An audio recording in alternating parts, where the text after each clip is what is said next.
tekee niin loppuun asti niin samat jutut, eli tulee se pieni veto.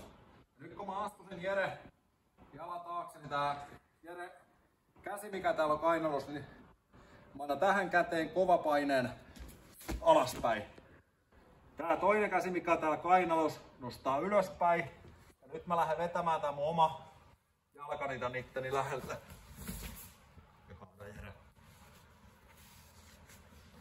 Meillä tulee pieni kierto, jalka astuu, varpaat jää ylös, kova painesin kaveri käden päälle, toinen käsi ylöspäin.